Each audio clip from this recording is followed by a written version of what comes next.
포스트 모더니즘과 기독교 강희창 교수입니다. 이제 9번째 강의가 됐습니다. 그래서 이제 오늘 내용은 동영상이 2개가 될 텐데, 하나는 교재에 나온 내용을 제가 좀 간단히 정리를 했어요. 요약까지는 아니고, 그래서 이제 이미 나온 거지만 좀 보기 쉽게 그 내용을 정리했으니까, 첫째 동영상은 여러분들 교재 보면 어느 파트라는 걸 다 아실 거고, 자료에도 써 있으니까 보시면 되겠고, 그다음에 두 번째는 모더니즘, 포스트 모더니즘, 그리고 이제 기독교 신학에서 뭐랄까 약간 논리적인, 이론적인 내용을 제시하게 됩니다. 그래서 이제 분량은 비슷비슷할 텐데 두 가지를 올렸으니까, 그래서 첫째는 교재 내용이고, 둘째는 약간 이론적으로 다른 어느 분야 논문을 제가 이제 좀 요약을 해서 발췌해서 정리를 했습니다. 이제 포스트 모더니즘 내용이 간단치는 않습니다. 그리고 이제 학자들이 전문적으로 연구한다고 해도 포괄적으로 전체적 흐름을 이해하기는 어렵고, 그래서 포스트 모더니즘의 어느 파트를 전공한 논문을 쓴 학자들도 자기 분야만 주로 알고 고집할 수가 있어요. 그래서 전체적인 흐름을 놓칠 수가 있는데, 가능한 그런 점을 염두에 두고 저도 준비를 했고, 여러분들도 강의에 참여하시길 바랍니다. 그러면은 우선 첫 번째 자료를 봅시다. 모더니즘과 포스트 모더니즘. 그래서 모더니즘적 소설과 포스트 모더니즘적 소설을 이렇게 비교하면서 우리가 모더니즘과 포스트 모더니즘을 이해하려고 해요. 자, 맨 처음에 모던 소설의 목적은 복합적이고 단일한 실제 의미. 그러니까 여기서 실제라는 말은 번역을 안 해도 좋습니다. 하여튼 진리라고 해도 좋고, 우리가 살아가는 어떤 현 상황이라고 해도 좋은데, 특별히 번역 안 해도 좋고, 그러니까 복합적이고 단일한 우리가 살아가는 삶의 의미, 실제 의미, 어떤 진리의 의미, 그러니까 복합적이면서도 단일한 의미. 모더니즘은 모든 걸 해석할 수 있는 단일한 의미, 이런 걸 추구한다고 봐야 되겠죠. 예를 들어서 요즘은 그게 안 되겠지만, 옛날 같으면 만일에 이제 호텔이라면은 많은 호텔 룸이 있는데, 제각기 방마다 키가 있죠. 다른 키가 있는데, 그런데 이제 어떤 상황이 생겨서 어느 방에 문을 열 수가 없을 때, 데스크에 가서 호텔의 지배인을 찾아가면 마스터 키라는 게 있어요. 그거 가지고 모든 방을 열 수 있어요. 그걸 마스터 키라고 할 수 있는데, 일종의 모던 소설의 목적은 마스터 키를 의식해요. 처음엔 복잡하게 가더라도 숨겨진 마스터 키 같은 이야기를 끄집어내는 게 모던 소설의 특징이에요. 그래서 오히려 마스터 키와 반대로 마스터 키의 어떤 위험성으로부터 개별적인 번호키 같은 걸로 가서 아무도 혼자 다 열지 못하는 이쪽은 이제 포스트 모던 쪽이 되겠죠. 그래서 마스터 키 비슷한 거예요. 그래서 단일한 실제의 의미, 단일한 의미를 대한 실마리를 찾는 데 있다. 그런데 포스트 모던 작가들은 근본적으로 다른 실제가 어떻게 다른 것들의 공존, 그리고 다른 것들이 어떻게 스며들 수 있는가에 대한 질문을 제기한다. 그러니까 방향이 반대죠. 모던 소설은 마스터키 같은 쪽으로 가고, 포스트 모던 작가들은 마스터키가 아닌 이렇게 서로 열 수 없더라도 공존하는, 진리 탐구라는 건 모든 것에 해당하는 절대적인 거죠. 진리 탐구가 모던의 목표라면, 현 진리 체계에 대한 의심과 비판은 포스트 모던의 목표가 된다. 이거 마스터 키가 있으면은 손님들이 나가는 사이에 호텔에 지배인이나 누가 와서 다 또 이렇게 자기들 멋대로 할 수 있지 않냐. 그러니까 의심과 비판 쪽. 포스트 모던 문학은 영원한 진리의 모던 시대 이상. 그러니까 모던 시대는 영원한 진리가 이상 바람직한 거죠. 그러니까 그거를 부정하면서 우연성과 일시성에 초점을 맞춘다.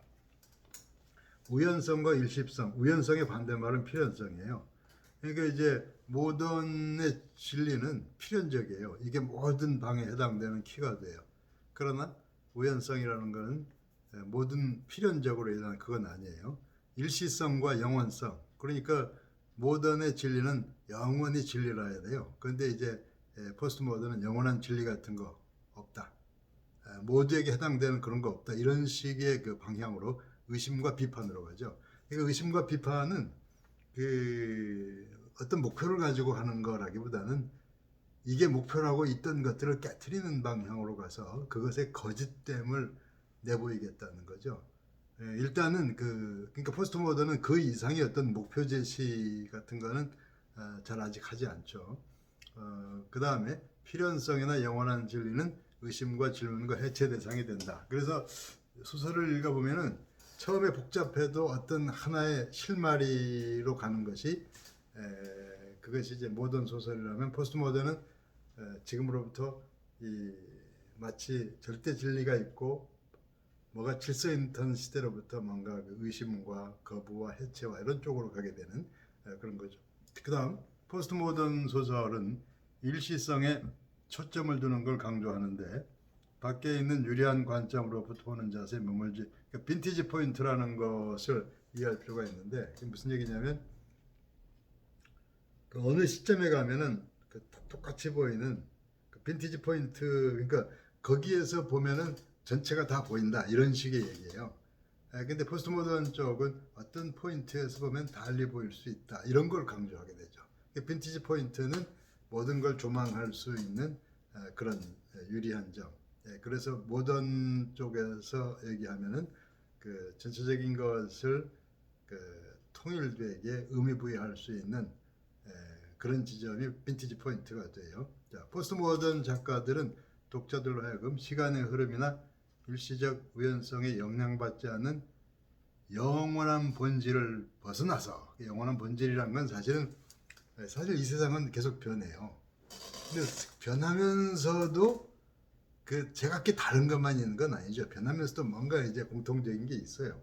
근데 이제 그런 공통적인 걸 강조하면서 그 의외로 어떤 그 개인을 억압하는 방향으로 끌고 가는 사회에 대한 저항, 거부 이런 것들이 이제 포스트 모던 쪽으로부터 나와서 어찌 보면 그 근원적인 점까지 거부하지 말아야 될 것까지 거부하는 뭐 그런 문제가 생기는 거죠. 자, 그 다음에 이 세상에 있는 그대로 서 있게 하기를 원한다. 그대로. 포스트 모던 작가들은 때때로 어떤 담화가 궁극적으로 실제에 대한 설명을 제시할 수 있다는 사실을 거부하는 수단으로 이성의 표준적 규범에 대한 의문을 제기하는 언어를 사용한다. 그러니까 표준적인 규범에 대한 의문, 표준적이라는 건 뭐냐면 모두에게 적용할 수 있는 기준이나 원칙 같은 거죠. 그런 건 없다고 얘기하게 돼요. 사실 어떤 사회윤리 같은 경우는 보편윤리라고 하면 모든 사람들에게 해당되는 그런 윤리겠죠. 그런데 그런 것을 그것이 과도한 규제나 폭력이 될 때는 문제가 있지만 그런 거에 대한 이제 그 거부하는 언어. 그래서 어쨌든 모던은 단일한 의미를 세우려는 마스터키 같은 걸 지향하고 포스트 모던은 그걸 거부하는 쪽 이런 쪽에서 일단 해놓고 다음 소설 실제로 어떻게 되는지 봅시다. 모던 소설의 가장 대표적인 장르는 탐정 소설이다. 셜록 홈즈의 모험과 같은 픽션 작품들은 독자들로 하여금 표면적으로 당혹감을 느끼게 하는 어떤 실제 아래 놓여 있는 숨겨져 있는 진실을 어떻게 하면 드러낼 수 있을지 의문을 갖게 한다. 그러니까 지금 표면적으로 아주 복잡하고 당혹감을 느끼게 하는 복잡한 이런 상황 밑에 뭔가를 발견해내면 이게 다 정리가 될 거예요.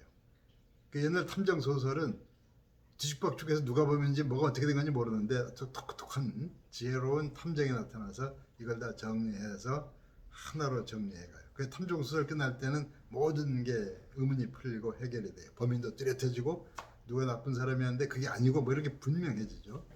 자, 그 다음에 아무리 불충분한 단서가 주어지더라도 주인공은 탐정은 결국 미스터리를 풀어낸다. 인간의 이성과 관찰의 힘으로 문제가 어떻게 해결되어 결론에 이르게 되는지를 보여준다. 그러니까 문제를 해결할 때 인간의 이성과 관찰의 힘, 이성의 힘 이런 게 중요해요. 얼핏 보기에 서로 연결되지 않은 것처럼 보이는 이야기들이 통합된 전체를 이루어간다. 그러니까 통합된 전체를 목표로 하는 게 모던 소설이죠. 통합된 전체. 그래서 그것을 꿰뚫을 수 있는 단일한 의미, 마스터키 같은 거. 그 다음에 그런 점들이 탐정 소설이 지니고 있는 모더니즘의 요소들이다. 그래서 맨 처음에는 뒤죽박죽 되어 있었는데 그 하나를 통합된 하나의 의미로 마스터키 같은 것으로 전체적인 진실을 밝혀내는 이런 방향으로 가는 게 모던 소설이고, 주로 그것을 어떤 이성적 관찰 이런 걸 통해 가지고 뚫고 나가죠. 자, 그런데 이것과 반대인 게 있어요. 반대로 흘러가는 거. 뭐냐면 그 다음에 전형적인 포스트 모던 소설 형식 중 하나가 스파이 소설이다. 이야기 안에 설정된 현실이 오늘날의 실제 세계를 배경으로 하고 있을지라도 사실상 이러한 소설의 내러티브에는 서로 다른 두 세계가 들어있다. 그러니까 그 스파이 소설은 누군가 스파이가 숨어 있잖아요. 지금 나타난 이 현실 속에 누가 스파이인지 모르지만 어쨌든 자, 가장 분명한 것은 외형적으로 드러나는 영역이다.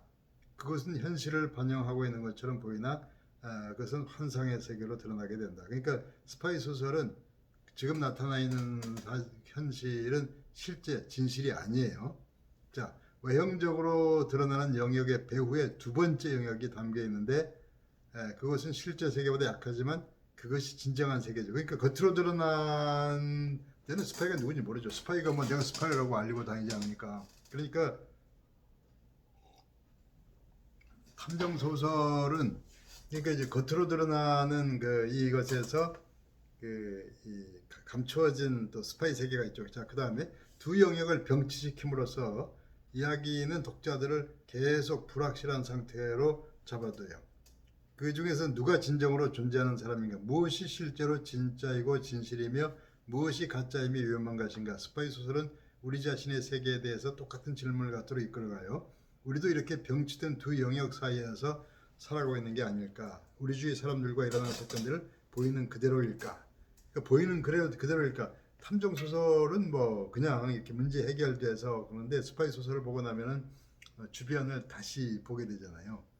누가 스파일까? 저도 이제 러시아 선교지에서 어떤 어려움을 당하고 왔는데 그때 누군가가 어떤 가까이서 스파이 비슷한 역할을 했다고 생각이 돼요. 그게 누군지는 알 수가 없죠. 그래서 뭐 생각해봐야 소용이 없지만 가끔가다가 누구였을까 가끔 이제 생각하게 돼요. 그게 이제 그 의미를 해체하고 비판도 해보고 누구도 했다가 혼자 생각 속에서 미안해하고 이러지만 뭐 그런 것이 비판과 해체와 이런 눈초리를 보게 되는. 자, 그다음 공상과학 소설로 가봅시다. 사이언스 픽션은 보다 더 예민한 포스트모던 장르이다. 이것은 모더니즘의 탐구를 더욱 분명하게 거부한단 말이죠. 전형적으로 공상과학 소설은 드러난 영원한 진리를 발견하는 데에는 별 관심을 갖지 않아요. 내재하는 상이함을 강조하기 위해 대립하는 서로 다른 세계나 다른 실제를 끌어온다. 그러니까 공상과학 소설을 보다 보면은 지금 현재 우리가 살아가는 이 현실이 어떻게 될지 모른다는 당혹감 내지는 의심을 하게 되고, 자, 그 밑에 보세요. 공상과학 소설은 우리가 살고 있는 세계에 대하여 철학적 질문을 던지도록 이끌어간다. 도대체 현실은 뭐냐? 가능한 게 뭐냐? 실제로 어떤 힘이 우리 가운데 작용하고 있느냐? 그래서 공상과학 소설에 심취하다 보면은 좀 그런 경향이 생기게 되겠죠. 그래서 이제 그 모던 소설과 다른 소설의 내적 구조를 보고 있는데 그보다 더 나간 게 있어요. 자, 다음 쪽에 가면 엑스파일이라는 게 있어요. 그 우리나라 텔레비전 프로에도 엑스파일과 관련된 프로 있죠. 그래서 예를 들어 엑스파일 비슷한 얘기 중에 우리가 모르는 어떤 얘기가 있다. 숨겨진 이야기가 있다.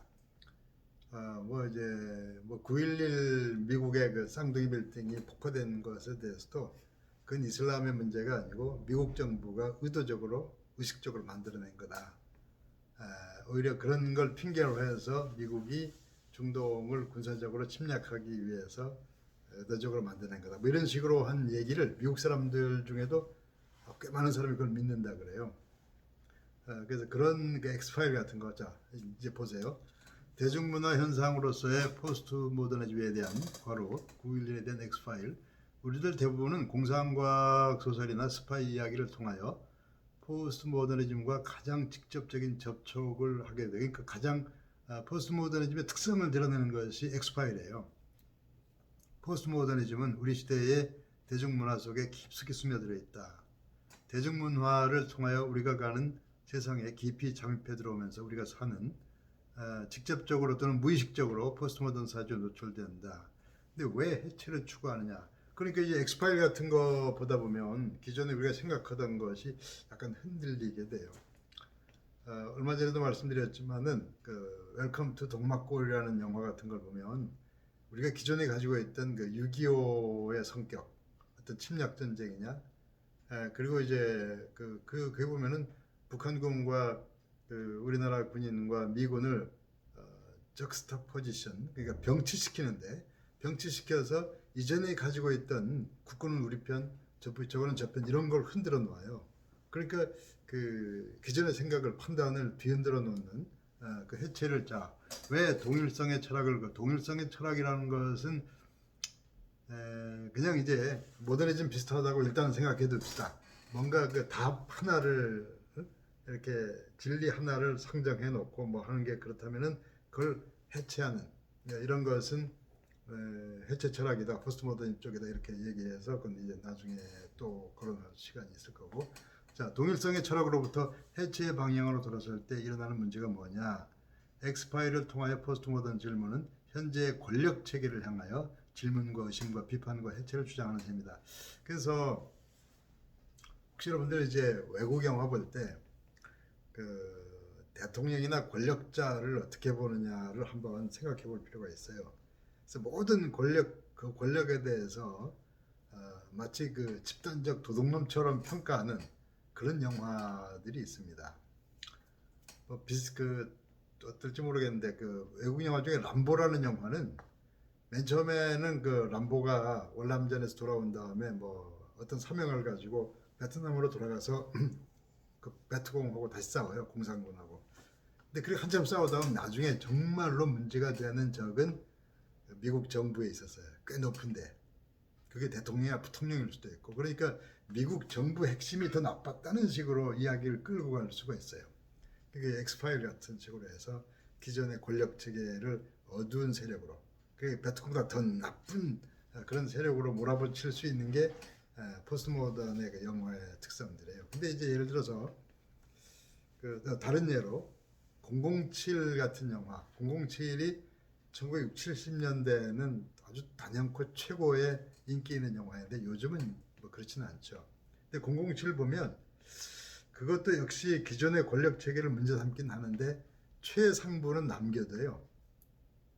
그런 게 있더라고요. 그 바로 밑에 권력자 이 두 번째, 세 번째 계층에서 누군가 문제를 일으켰다는 식으로 해서 약간 영국이 가지고 있는 전통에 대한 뭐 그걸 간직하고 싶어하는 의지도 보이고, 그래서 그 현재 권력 체계에 대한 비판 거부, 이런 문제가 있어요. 우리나라도 지금 정부가 들어서기 전에 뭐 촛불 데모다 뭐다 해서 그 모든 걸 동원해서 기존의 권력 체계를 범죄시했죠. 그래서 권력 체계는 곧 범죄와 동일시됐는데 지금 자기들이 이제 권력자가 돼서 이끌어가면서 사실 전보다 더 나은 것 같지는 않은데, 그래서 이제 자기들이 이제 그 오히려 자기들을 그 범죄시하면 어떻게든 간에 이제 그뭐 여론을 어떻게 하든 간에 뭐 이런 것들이 역설적인 문제가 돼요. 어쨌든 간에 권력 체계를 죄악시하는 일반적인 풍토가 포스트 모더니즘의 흐름이라고 볼 수 있어요. 그런 흐름이니까 어른들 같은 경우를 약간 이제 그 이전에 동방예의지국 같은 거, 장유서 같은 거는 안 받아들이라 그러죠. 전통은 거부하고 뭔가 부숴야 되니까. 그래서 그 어른을 공경하는 가치도 우리가 많이 부숴버렸죠. 그게 이제 포스트 모던의 부작용 같은 거라고 볼 수가 있어요. 그다음 밑에 봅시다.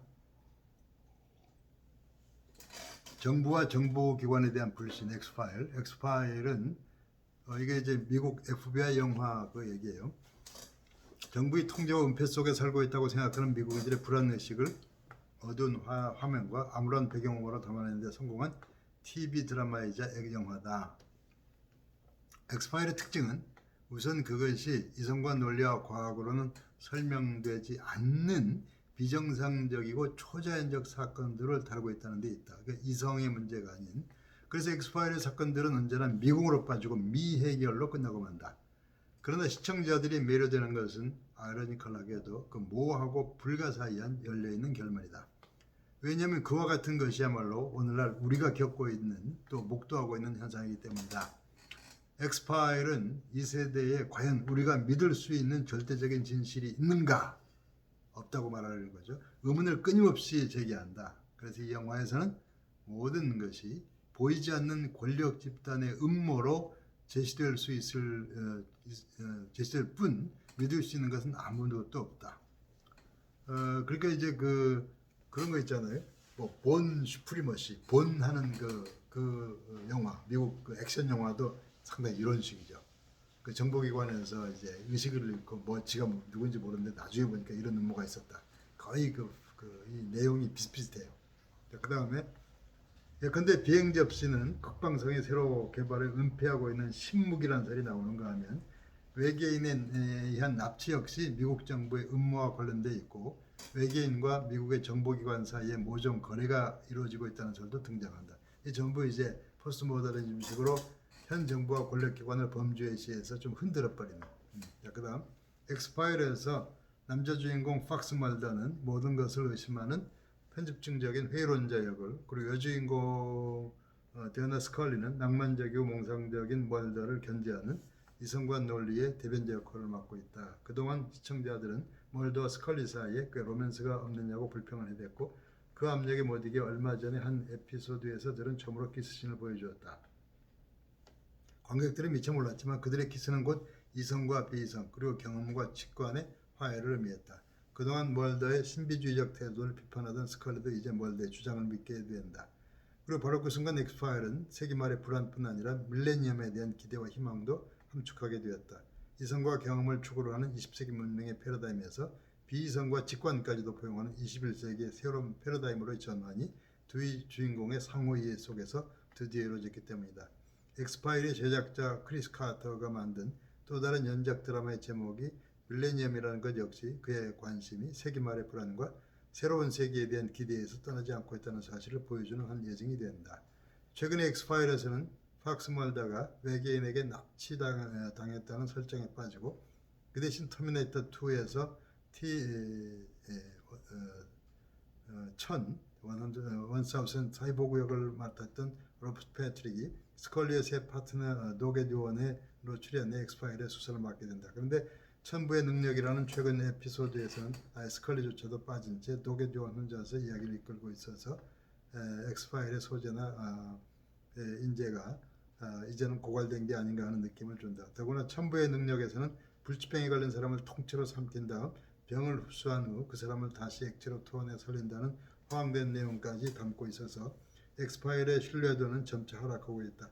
그 제작진은 최근 외계인에게 납치당한 멀더를 교환시켜 다시 멀더 중심의 에피소드를 만들고 있다. 이와 같은 표현에도 불구하고 영화가 보여주고 있는 미국 정부의 권력기관과 정보기관에 대한 근본적인 불신은 조금도 변하지 않고 있다. 그러니까 권력기관과 정보기관에 대한 불신, 이 불신과 해체 이런 것들이 이제 포스트 모던이 가고 있는 길이 되죠. 그래서 이런 것들이 정부나 권력기관의 어떤 신뢰나 성실성 회복에 보탬을 주려는 그런 긍정 요인이 되면은 좋겠지만 대부분 그렇지는 않죠. 적신적으로 황폐해지죠. 아무도 믿을 수 없는. 그래서 이제 우리나라에서도 그런 게 있었어요. 여러분 아마 기억하는, 젊은 세대가 기억할지 모르는데 그런 농담이 있었죠. 뭐 이렇게 아버지와 조그만 아들이 목욕탕에 가서 뭐 아이들은 뜨거운 물 들어가기 싫어하잖아요. 근데 아버지가 먼저 뜨거운 물 들어간다면 하나도 안 뜨겁다고 해서 꼬마 아들이 뜨거운 물에 들어갔는데 너무 갑자기 뜨거워서 아이가 나오면서 하는 말이 요즘 믿을 놈 아무도 없다 뭐 그랬다는 농담 같은 얘기를 예전에 자주 했었어요. 그러니까 어떤 그 농담조차도 그 전통과 그 관계들의 그 의심 해체 쪽으로 가고 있는 이런 것들이 우리가 그 포스트 모던 시대에 살고 있는 그런 문화, 그런 소설, 그런 예술 뭐 그런 거라고 보는 거예요. 그러니까 크게 여러분들 머릿속에 뭐가 남는지 그런 것들을 기억하시면 이 수업 동영상, 이 수업이 의도하는 모더니즘과 포스트 모더니즘의 차이를 이해하신 거라고 보고 이 시간은 일단 요거까지입니다.